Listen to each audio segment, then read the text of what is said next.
From a young age, I've been absolutely infatuated with all things nature. Animals, bugs, I love it all. Now I've been given the most fantastic opportunity to go chasing nature. Here we are at a unique intersection between two amazing environments. The vast expanse of the ocean and the winding mysteries of the river. This body of water is home to some of the most incredible and breathtaking creatures humans have ever laid their eyes upon. What graces the murky depths of these waters is a journey that will take you on. Unique intersection is not only the gateway to this beautiful ecosystem, but is also where our journey begins. We're on the hunt to find the most unique, wild, and possibly dangerous critters lurking in these murky urban waters. As we proceed up this river, hopefully we'll encounter some of the most incredible creatures that inhabit it. Some of these animals are very elusive, some dangerous, some very dangerous. Such names spring to mind: tuna, koura, native creatures that have graced this land for thousands and thousands of years and have been told throughout generations through myths and legends.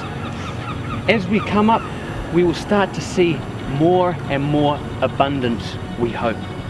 We're going to take you on a journey of information, facts, learning, and fun facts about what lives within our waterways.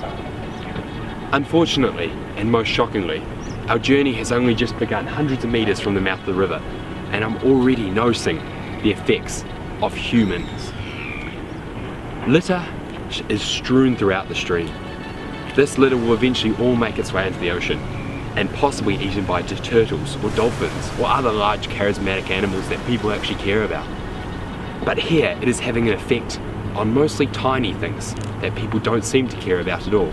Hopefully tonight's journey will change the way that many of you think about this amazing waterway. Kia ora. Here we are on the beautiful campus of Te Whariwānanga o Otago, University of Otago. We're back with our lovely river, the water of the Leith, as it dissects the heart of this fantastic educational institution. There are many critters found here on campus, but none are the ones we're going to show you tonight. Tonight in the Leith, we're going to be going on a perilous expedition to find some of the nocturnal creatures that come out during the night time here on the Leith. And that's why we've brought you here tonight. So what's happened there, mate? Well, I dived into this water here in search of the mighty tuna, and I got a wee bit of a chomp. Not a handy chomp, but he's bitten me a couple of times. I'm going to see if I can actually get him to latch onto me, and then what I'll do is I'll see if I can pull him just out of the water for a wee bit. Now, it's not a problem if I pull him out of the water.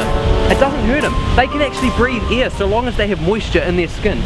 The New Zealand longfin eel is endemic to New Zealand, which means it's only found in New Zealand aquatic mainland systems, nowhere else in the world. The short-finned eel, however, is found throughout Australasia. Not my leg. Oh man. Have you got any blood? No. We need to reduce the litter that goes into that river. Not only are we braced with the beautiful presence of our friends, the tuna, we're also finding other fantastic species in the stream, including, well, it's actually hard to see now, they're pretty small, but the beautiful inaka, or one of the key species that make up whitebait. Inaka in te reo translates to small fish, hence it being a small fish. Inaka are of the galaxid family. They get called galaxids because their sides of their body look like galaxies. How cool. Now unfortunately, galaxids are one of the other species that produce whitebait, and New Zealanders love whitebait, to the point where we're overfishing our galaxid populations just for a cheeky fritter here and there. Now if we look back behind us, back to our friends the eels. These eels here, probably 75 centimeters long, they could be as old as 20 years. It takes a really long time for eels to get big, and they can live for up to 100 years old. The beautiful fish which we was witnessing here, the brown trout, not actually a fish from our country. It was brought here by early settlers because people like to fish and it reminded them of their home country. Now, the two main species of trout now found in New Zealand are the brown trout and the rainbow trout. The brown trout like this is easy to tell from the rainbow trout because it's brown. The rainbow trout, if it was here, would be rainbow in coloration, and that's how we would be able to tell. Now, trout, although a beautiful fish, don't really belong in these waterways. They eat lots of native fish and can have a detrimental impact on the environment. But I have to say, this is a beautiful fish. And luckily for it now, we're going to leave it to be. It's not going to end up on our dinner plate tonight. Or will it? Yeah, well, we'll save the spot for later. Off camera, we'll just mark it down, okay? Oh, mate. What is that? What is that? What we have here is a European hedgehog. So, these guys were brought to New Zealand, the same as most of our exotic mammal pests, to kind of remind people of home. This little guy here is nocturnal, so it's night time, that's when they come out, so that's why he's out at night in the time. These guys have a really short gut, so they are terrible digesters. They have to eat a lot of things to get enough sustenance. So he will be out here eating mostly bugs, that's what they prefer. I've never known them to be too into human food, though they do eat cat food. So although this guy's a pest, we're just going to leave him be tonight. So on your way, mate. I said on your way, whenever you're ready, mate. So he's a little bit shy tonight, but that's alright. We're here to support him the best we can. Come on, mate. Why did the hedgehog cross the road? Probably not enough food on one side of the road, so he's moving to the other side of the road to find a better food source. That'd be my best guess.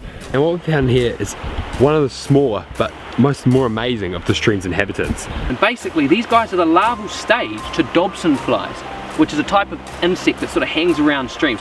And this guy here is a really big, weird, alien looking guy, and he's got these big jaws which he'll use to feed on mayfly nymphs, and they come out at night and they're real active hunters. These guys spend most of their life as these wee larvae. When they grow up, they turn into these Dobson flies, and they only last about 6 to 10 days, and they don't feed during that period. Its common name is the toe biter, and as you can see, it's got these fantastic mandibles on the front here, and it's been rumoured that they'll have a go at your toes if you're not careful. As you can see, he's being a bit aggressive with us now, so I might release him shortly, but for now he's playing the game. So we've got to be careful holding these guys, got to keep their head away from us. You could just stand back a little bit, although, sorry, I got to grab him, back of the head always. While he's not necessarily poisonous or at all dangerous at all, I've just still got to be careful because at worst he could give me a very painless bite. So what we're going to do now is we're going to just toss him back in the river. These appendages on the side of the body, they're the gills of the insect, so he can't actually breathe out of the water, so we're going to chuck him back now. And we'll probably be able to see him. Oh! Has he got you? So he was just giving me a goodbye kiss there by the feel of it. These guys are rough lovers, as you can imagine. What we've got here is a New Zealand water spider.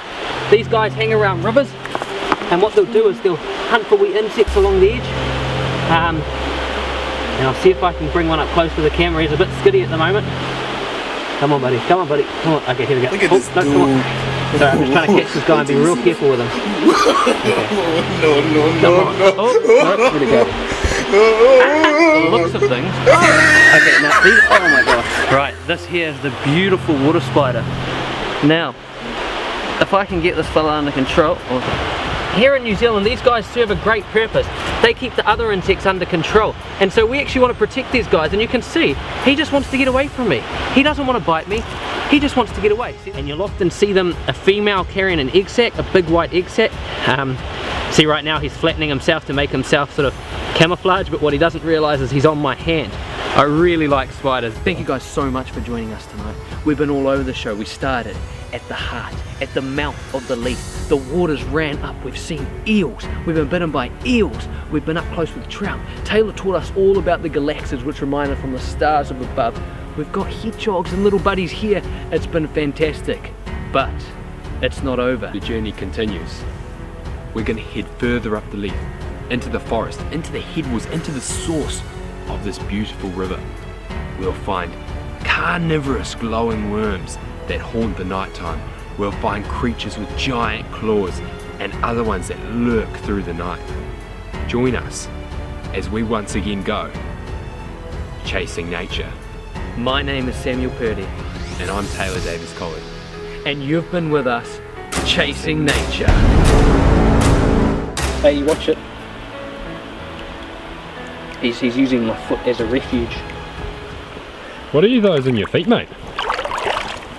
Like, What's on my foot, sorry? what are those?